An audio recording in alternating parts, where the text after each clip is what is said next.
Hi, everyone. Thanks so much for being here. I'm so excited to get started. Elm Street Books is selling some copies of Fashion Killa. So if you want to beat the dash at the end of the program, you could go check out some copies now. All right. Thank you. Good evening, everyone. Thank you for coming, and we are welcome to start this evening at this program with you. So, welcome to tonight's event featuring author Sowmya Krishnamurthy. We're here. She will discuss the new book release, Fashion Killa: How the Hip Hop Revolutionized High Fashion. My name is Fatou Niang. I'm the founder and CEO of Stand Together Against Racism and one of the library board of trustees. I want to just a little bit housekeeping. I would like to remind you, if you can please silence your cell phones. Take note of our auditorium exits for safety. And we also would like to thank Elm Street Books for being here tonight to sell signed copy of the Fashion Killa. Make sure at the end of the event to purchase a copy. That will be very helpful. So 2023 marks the 50th anniversary of the birth of hip hop. Tonight's event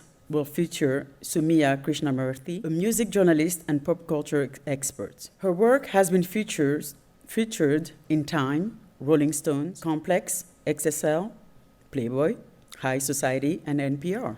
So she really covers the whole audience. She's a graduate of Ross School of Business at the University of Michigan and lives in New York City. This is her first book, and what a way to start. She will be in conversation with manager of adult program here at the library, Julia Ray Hodenfield, and we will be recording the event as well. Thanks very much, and please join me in welcoming Sowmya and Julia Ray.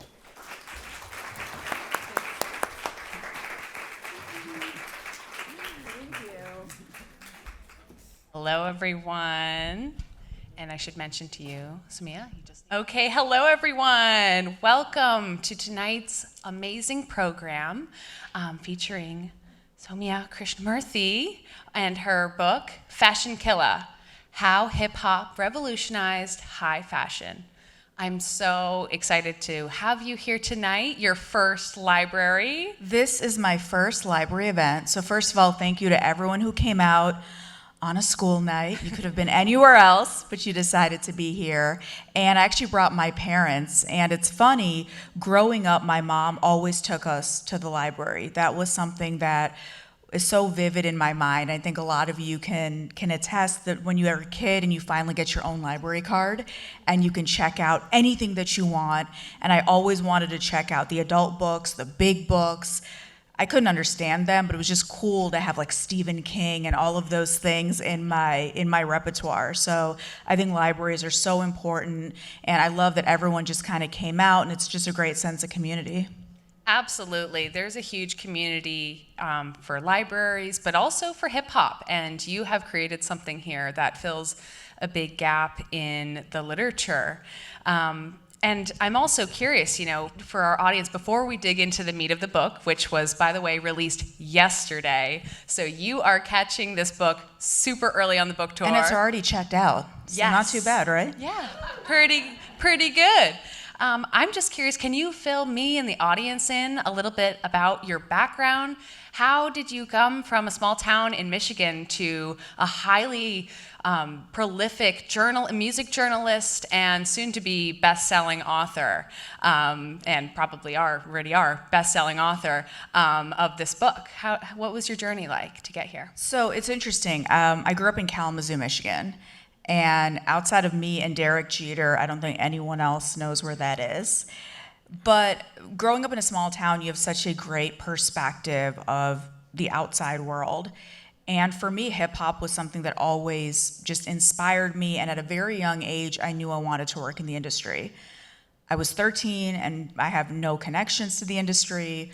I didn't even know what the industry was, but I just had this strange draw and this pull to this incredible culture and the people and the music and of course the fashion. So I think in many ways I am a testament that you can really be from anywhere, and it doesn't matter what your background is, what your last name is, whether you see that you fit within an industry. It really is, if you have that passion and drive, that you absolutely can be a part of it. That's an inspiring way to start off this program. Welcome to my TED Talk. Yes. So happy to be at your TED Talk. And your story reminds me a little bit of some of the stories I read in the book. I was happy to be able to read the book before this talk. And I was just wondering, can you take us from the top a little bit when it comes to the book opens in the 70s in Harlem? And can you just bring the audience in a little bit about how did hip hop begin to influence high fashion? Give us a little bit of background that we need to know, because today it's ubiquitous, but 50 years ago, it looked very different. So how did it all get started? Well, I can't tell you the full story because you have to read the book, but right now we're in Hip Hop 50, so it is the 50th anniversary of hip hop, and everyone talks about this famous origin story. So I know it's going to sound familiar to a lot of people in this room. August 11th, 1973, DJ Kool Herc spins at his family's house at 1520 Sedgwick in his parents' rec room. And for a lot of people, that was the moment, right? But what a lot of people don't know, and how we actually start the book in the preface, is the party was for his sister Cindy, and she was doing it as a way to crowdfund for her back-to-school wardrobe. And this was something important to her, to have the freshest look for back to school, things other people didn't have. So from day one, from the genesis, fashion has been a part of this. As time went on, artists really evolved from outsider to consumer, later on designers of their own lines like Sean John and Rockaware, to now where we are, I would say more as a collaborative process. Someone like Pharrell just took his post at Louis Vuitton, and he just had his big Paris Fashion Week debut. And here we see that starting from outsider 50 years ago, now artists and visionaries have a seat at the table. So in many ways, it's a very full circle moment. I don't want to give too much away from the book, but you go through a couple sections where in a couple chapters you describe fashion lines that have been released that clearly don't actually have hip-hop artists a part of the process, and you can see the output of those fashion lines were not as successful as modern day versions. So can you give us a little, I know the word appropriation is something that we've all heard of, but in what way can you describe these fashion houses really using appropriative means to use hip-hop styling without bringing them into the process? Absolutely. One of the chapters early on is called 1991. And that was a seminal year where many high fashion designers were pulling from hip hop, but not crediting hip hop, certainly not paying people from hip hop. That was the year Karl Lagerfeld had his iconic hip hop inspired line for Chanel. Other designers, Isaac Mizrahi, Charlotte Nouvel, there were many that even back then, some were criticized. This idea that if someone is wearing a ton of gold jewelry, nameplates, a quilted baseball cap, and it says Chanel, that's okay. But if a kid is wearing that somewhere, in Harlem or Brooklyn or the Bronx, then all of a sudden there's certain negative connotations. So that line between appropriation and appreciation has been there since the inception.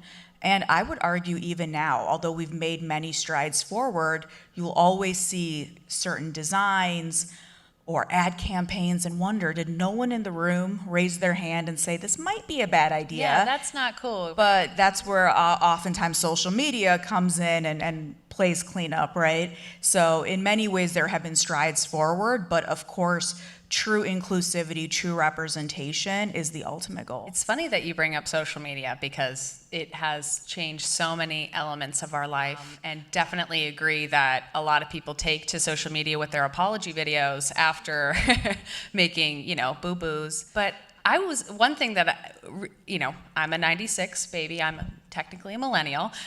So one thing that I really enjoyed. 96 was a great year of hip hop, by the way. Yeah, If anyone's thank old you. enough. You What's up, Rich? You're I see welcome. him. But one thing that I really enjoyed learning about was the different approaches that fashion houses would take for marketing. Before it was just a TikTok or an Instagram post, they had to get pretty creative. Can you take us through a couple examples of how marketing might have made or break a look or a line? So one of my favorite stories is from designer Carl Canaan. For those of you who don't know, he was a seminal figure in streetwear coming up in the early 90s, coming out of New York City, and he really wanted Tupac to model in his clothing. So Pac had been a bit of an organic fan, but he said, I'm gonna finally ask him. So there's a great scene where he's at, I believe, the SLS Hotel in Beverly Hills, and Tupac is furiously typing away on his computer. Apparently it was a script. None of us know what that script is. I can only imagine. Just Tupac things. Yeah, just Tupac things. He was probably predicting, the future, as he often did. Definitely. But Carl was so nervous to ask him, will you be the face of my line? So Pac says, of course. And not only was he the face, he ended up creative directing the whole thing because, again, Tupac had a vision of what the aesthetic, the style should be. If anyone is familiar, there's a very famous Carl Can I Add? It's Tupac sitting on a basketball rim. And that was, again, courtesy of Tupac. But one thing that really stuck with me that Carl told me when he asked Pac, how much are you going to charge? Because you're clearly a celebrity. You have so many people vying for you. He said nothing, like, you're black, why would I charge you? And I love that aspect because Pac was someone who worked with a lot of ascendant brands, whether Carl Can I, April Walker, another seminal figure in early streetwear, all the way to Versace right before he passed. And I think he was just someone who understood the power of influence, celebrity, before we started using words like influencer. And those were such watershed moments because think about just a DIY brand started out of someone's house. The only way they get amplified is if someone like a Tupac wears those clothes. So I think that was a great example of artists who were savvy and smart enough to know, I want to lend my face, I want to lend my name, and I want to lend my influence. Absolutely. I mean, before, like you said, before influencers were influencers, it was about what you would wear to an event. And, wearing a smaller brand to a red carpet means a lot of free exposure for the brand. But another component of marketing that I didn't really think about too much until reading the book was the influence of magazines and print journalism. Can you talk a little bit about Vibe magazine? Do people know Vibe magazine here? Okay, yep. A couple fans. All right, in the I see like 3 OGs. I'm gonna draw 4. Okay, right, Vibe. now the hands are coming Source up. magazine, maybe. Double XL, Blaze. Okay, I got a double XL. These up are here. also 96 I got babies, though. a nod from Blaze. Anyone else? So kids, there was something called print once upon a time, and people got magazines and opened them up. So in hip hop, there were so many important publications, but Vibe really stood apart because from day one, the founder, Quincy Jones, had a vision. This is a hip hop magazine that should be treated like Vogue or like Rolling Stone. And from day one, from the staff he assembled to who the first editor-in-chief hired for photography, art direction, styling, these were people who knew fashion. And I make this really great juxtaposition in the book. The first issue of Vibe had Snoop on the cover, Snoop Dogg. At the same time, he was on the cover of Rolling Stone. And you see the parallel, how the same person is depicted.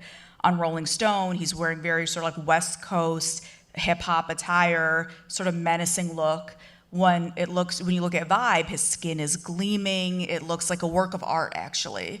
And so many important stylists and photographers who would later go on to become huge names in high fashion came through Vibe. So Vibe was one of those very significant cultural markers. Another one was The Source. So for the 3 of us in the room who actually remember The Source magazine, that was the hip hop Bible. And similar to what Siskel and Ebert are to films, 5 mic rating in The Source, that made your career. That was it. Mic drop, you've made it, classic. But what a lot of people don't know, very early on, there were fashion editors, very important people, specifically in this case, Black women, who worked behind the scenes to also give an aesthetic tint to the magazine. And a fun story is Tyson Beckford, the supermodel, got his start in The Source. So before Ralph Lauren, before he was romancing Britney Spears in the Toxic video, or the love interest of Tony Braxton in Unbreak My Heart. He was just a kid in Washington Square Park, and someone from the source actually discovered him. So it's very interesting how magazines, media, music videos, they were such powerful vehicles that in an age of social media we kind of take for granted, because before, I didn't grow up in New York, so I had to watch a music video to know what a New York person wears. Or like, I'm from the Midwest, so we call Air Force Ones, but in New York they're called Uptowns. So even the same shoe is called a different thing in a different region. How you style something, it showed the hyper locality and the regionalism that, you know, sometimes I kind of miss in an age of social media, because we all kind of look alike. But I think by the same token, it was just such a different time, but that made it very special. Absolutely. So much thought and consideration had to go into every image, every line of copy. And like you said, these outlets were definitely sources to uplift. But I think everybody in here knows that it wasn't an easy journey for hip hop artists to get taken seriously by high fashion houses. So what would you say some of the barriers were? What were some of the challenges that kind of kept us back when we should have been moving forward? So I think one inherent part of luxury is this idea of aspiration and the haves versus the have-nots. So a big barrier is obviously price. Not everyone can afford some of these name brands, and it's priced that way. And we see that even today. Nothing has changed. It's this idea of gatekeeping, using economic gatekeeping. What's interesting is even when hip-hop artists were making that kind of money, do you feel welcome when you go to the Gucci store or you go shop at Louis Vuitton, or do you feel that you're not a customer that they care about, that they really want here? So of course, I mean, we can't overemphasize the presence of racism, classism, you know, those things to this day, especially when we talk about high fashion through a European lens. It still is these heritage houses that were founded by wealthy white people and meant for that as their demographic. Even within America, where I think this sort of apparent stratification by class isn't there, it's unsaid, right? That sort of classism, that caste system is still there. So I think a lot of it, you know, it all kind of combines from socioeconomic, racial demographics, and just this idea of, even if you can afford something, do you feel represented? Do you feel welcome? Do you feel appreciated? And I think that's a battle that oftentimes still gets fought to this day. I love that you brought up about, you know, what's still true, racism, classism being such a barrier. But also, I notice on the other side in this journey of pushing through those barriers, and it was the customization that a lot of hip hop artists would really turn to. And that's one thing that I really liked about the first section, where you describe, and by the way, there are about 40 beautiful images. Is it 40 images? It is 40 images, and it's a great combination of photos that you've probably seen. For example, Lil' Kim at the notorious 1999 Video Music Awards. Some of you are too young to remember that. Once you go through a certain age, maybe your parents will let you see that picture. But then also photos that even for me as a critic, as a fan, I hadn't seen before. So the notorious B.I.G. wearing Bape. A lot of people think of Pharrell or Lil Wayne as these harbingers of Bape in street style, but Biggie wore it before he passed away. And there's a great story about how the photographer had to drape it over him because oh my God, he was too big, he couldn't fit it. And he asked Bape to get him some custom stuff, but tragically he passed away very shortly after. There's also an awesome picture of Tupac in Milan, shot by David McLean, and it's a street style photo where it's just this quiet moment of solitude, and you can really see just his beauty and his spirit and just this moment of contemplation that I had never seen before. So I wanted to make sure that there was a good mix of sort of the fan favorite photos. I got a great picture of like Cardi B and Schiaparelli that they were very gracious to offer, with her wearing this like gold gilded mask. And it was important for me to include photos. I know a lot of times nonfiction books, They kind of let you use, leave it to the imagination.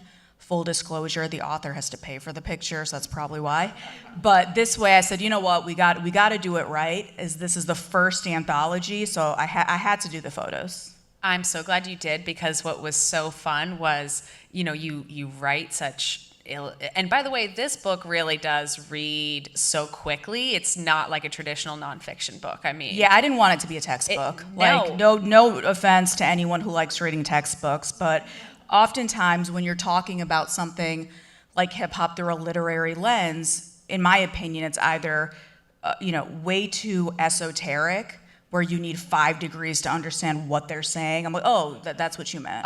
Or it's almost too simplistic, where it's too surface level. And here I wanted to make sure we're covering history, we're covering culture, we're covering politics, psychology, all of these important things, but make it readable and fun, because it's a fun story. The characters are vivid, and I wanted people to be able to read this selfishly pretty quickly. So that was important to me, that it needs to be very readable and very enjoyable.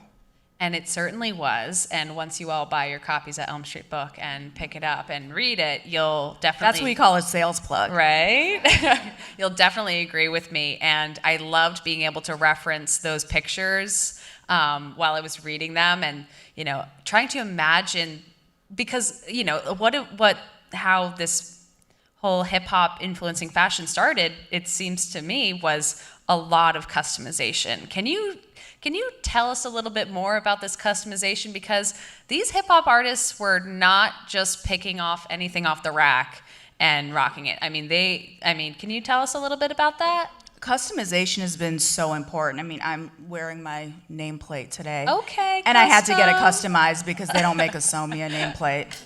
But no, customization since the beginning, and the lineage, it comes from things like breakdancing crews, street gangs, where they would have their crew name across like a jacket or a shirt. So it only made sense, as artists were getting into fashion, they wanted something special. Again, it's funny, now in a social media age, so many people want to dress the same, or everyone's working with the designer of the moment. But back then, if you and someone else had the same outfit on, that was a huge faux pas. I actually was speaking to New York rapper Jim Jones, who's part of Dipset recently, and he recounted going to a party and he and someone else had the same jersey on. He took his off and threw it in the trash. Iconic. So it was better to just walk around shirtless and possibly be kicked out of the establishment than be seen and wearing the same thing. And that just shows the importance of being unique, having your own style. And back in the day, every borough in New York had its own style. And then as we take a step back, the West Coast, 8-ball jackets, you go down south, you see grills, you see all of these different things that really showcase where people were from. And someone very important to this customization story is, of course, Dapper Dan, who took these high fashion logos, and being the father of logomania, he created custom looks for his customers. So imagine like the Louis Vuitton monogram on a bucket hat or on a big snorkel. He would also customize your car, so you could have a matching jacket, hat, pants, and a Jeep all at the same time. And he just knew that for his customers, that was important, and that was something that the lines just weren't doing. So I think just this idea of being cognizant of what the consumer wanted and the importance of standing out, I think very much propels somebody like him. Yeah, I couldn't agree more. And I love connecting that now, reading the book. It clicks with me, seeing, oh yeah, the huge polo across the chest, the logos were everything. Yeah, I don't believe in quiet luxury. I'm not gonna lie. I know that's a thing, and very much, especially post-Succession, very chivalry. But I like a nice loud logo, and there is a chapter about the psychology of luxury. It was really important for me to delve into, why do we dress the way that we dress? And of course, when you go to your closet or you go to a store, you're not thinking about this. But in reality, there's such a long lineage of rules and laws and customs that have kept certain people from not being able to dress how they want. And especially in this country, we have to talk about the history of slavery, we have to talk about classism, sexism, that have kept people from wearing certain things. And in that way, fashion can be, in a way, a form of protest, right? I mean, even now we take it for granted, like women wearing pockets was a big deal at one point. You go back to the ancient world, wearing purple, that was a sign of royalty, and a peasant or commoner could never do that. In this country, there were even laws about what fabrics based upon what station you were in life or what race you were. So I think it's that idea that oftentimes when someone wears a loud logo, it isn't merely materialism or to shout that I'm here. It's this idea of finally being able to do something that for eons you haven't been able to do. And of course, it's a social signal. It reflects one's self-worth, self-esteem, and of course, when you dress better, people treat you better. I like to say, as I've been talking to people, it's the adage, right? Dress for the job you want, not the job you have. It's the same thing. So I think tuning into that psychology was really important as well, because it's so rich and complex, what's going on consciously and unconsciously. Absolutely, and it did not just start 50 years ago. Even though, most of the book focuses on these 50 years, I love that you took us hundreds of years back into the past. But you also brought us back to the present day, where there's even newer innovation happening in terms of what gender means, and the change over from this hyper-masculine look and regard over to wearing a kilt. Kanye West. Ooh, are we going to talk about Kanye West? You have to have the legs to wear a kilt, but yeah. Yes, yeah. So, I mean, can you talk to us a little bit about where you see, fashion and gender playing a role in innovation, and where you think that might be going? So, for a long time, hyper-masculinity was very much at the forefront of hip-hop. And, there's many reasons. We can do a whole dissertation on that. But one important aspect was just the fact that a lot of artists, they came from the street, they were hustlers, drug dealers, or had connections to that world, and that defined being masculine. So having baggy clothes, it makes you look more physically imposing versus skinny jeans. I can see exactly, you look about 120 soaking wet, so I'm Nothing pretty to sure hide. I could take Yeah. you in a dark alley. So, especially we started to see, I would say around the streetwear era. I'll never forget, it was this moment, and for those in the audience, you'll remember when everyone was wearing super baggy clothes to when we saw Pharrell wearing skinny jeans. And it was groundbreaking. I was uncomfortable, like a lot of us were, and some people really held fast. We are never wearing that. This tight silhouette is going nowhere, but look at this front row. I don't see a baggy leg in sight. You can hardly even, pinch the fabric on some of these No, jeans. skin tight. And that's how it should be. So I think when it comes to artists like Andre 3000, Young Thug, more recently Lil Nas X, these are artists who are redefining what it means to be masculine. And this notion that men especially can wear whatever they want, and we shouldn't be questioning their sexuality, their orientation. One has nothing to do with the other. But to come to this point took a very long time. Now it seems completely clear and makes total sense. But there was a time, if you were wearing pink and you didn't have street credibility, people would make certain assumptions about you that might open you up to being attacked or taunted. But now, everyone sort of can wear what they want. There's male artists like a Lil Uzi Vert who's like, I shop in the women's section. It fits me and I look good in it. And there's really no debate from here. You heard that here first, gentlemen. Shop in the women's, consider it.